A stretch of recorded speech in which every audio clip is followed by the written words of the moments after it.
Hi అండి. Welcome to my channel. ఈరోజు కొత్త రెసిపీ వచ్చేసి చపాతీలోకి పన్నీర్ కర్రీ అండి. చాలా అంటే చాలా టేస్టీగా ఉంటుంది. ఇది బగారా రైస్‌లోకి కూడా చాలా టేస్టీగా ఉంటుంది.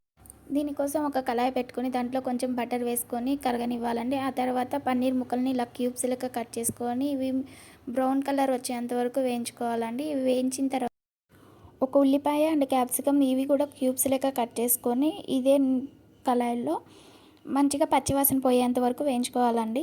ఇవి బాగా పచ్చివాసన పోయేంత వరకు వేయించుకున్న తర్వాత వీటిని కూడా తీసి పక్కన పెట్టుకోవాలండి. ఇవి పక్కన పెట్టుకున్న తర్వాత ఇదే కళాయిలోకి ఒక టేబుల్ స్పూన్ ఆయిల్ అయితే వేసుకొని సన్నగా తరిగి పెట్టుకున్న ఉల్లిపాయ ముక్కల్ని, టమాటాలని అండ్ ఎండుమిర్చిని పచ్చి వాసన పోయి అవి బాగా మెత్తబడేంత వరకు మంచిగా వేయించుకోవాలండి.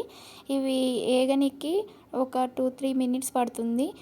కొంచెం మూతతో కవర్ చేస్తే తొందరగా మగ్గుతాయండి. ఈ 2-3 మినిట్స్ ఇవి మగ్గిన తర్వాత కొంచెం సాల్ట్ వేసి మగ్గనిస్తే త్వరగా మగ్గిపోతాయండి. ఇవి కూడా మగ్గిన తర్వాత ఇవి మిశ్రమాన్ని బాగా చల్లార్చుకొని మిక్సీ జార్లో వేసుకొని పేస్ట్ లెక్క చేసుకొని పక్కన పెట్టుకోవాలండి. ఆ తర్వాత ఇదే కళాయిలోకి 2 టేబుల్ స్పూన్ ఆయిల్ వేసుకొని కొంచెం బటర్ వేసుకొని కొంచెం జీలకర్ర, బిర్యానీ ఆకు, 2 లవంగాలు, కొంచెం దాల్చిన చెక్క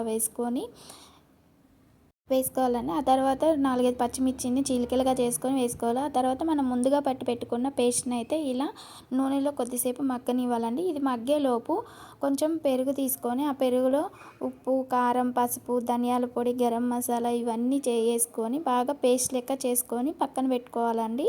ఇవి మంచిగా మిక్స్ చేసుకొని పక్కన పెట్టుకోవాలండి. తర్వాత ఇది కళాయిలో ఆల్మోస్ట్ చాలా వరకు నూనె పైకి తేలి ఉంటుంది కదా, పైకి తేలింది చూడండి. తర్వాత మనం పచ్చి బఠానీ ముందు ఒక గంట నానబెట్టుకున్న పచ్చి బఠానీని అయితే వేసుకోవాలండి. వేసుకున్న తర్వాత కొంచెం వాటర్ పోసుకొని సరిపడా సాల్ట్ వేసుకొని కొంచెం గరం మసాలా వేసుకొని కొద్దిసేపు మగ్గనివ్వాలండి. ఆ తర్వాత మనం ముందుగా వేయించి పెట్టుకున్న పన్నీర్ ముక్కలు, క్యాప్సికమ్ ముక్కలు అండ్ ఉల్లిపాయ ముక్కలను వేసి కొద్దిసేపు మగ్గనివ్వాలి. ఆ మగ్గిన తర్వాత మనం ఇప్పుడు పేస్ట్ రెడీ చేసుకున్నాం కదండి పెరుగుతో, అది దీంట్లో వేసుకొని కొద్దిసేపు కలదిప్పుకోవాలండి. అడుగంటుకోకుండా చూసుకోవాలి.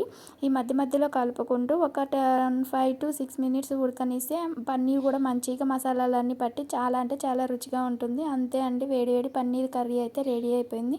ఇది చపాతీలోకి సర్వ్ చేసుకోవడం అండి. నచ్చితే లైక్ చేయండి.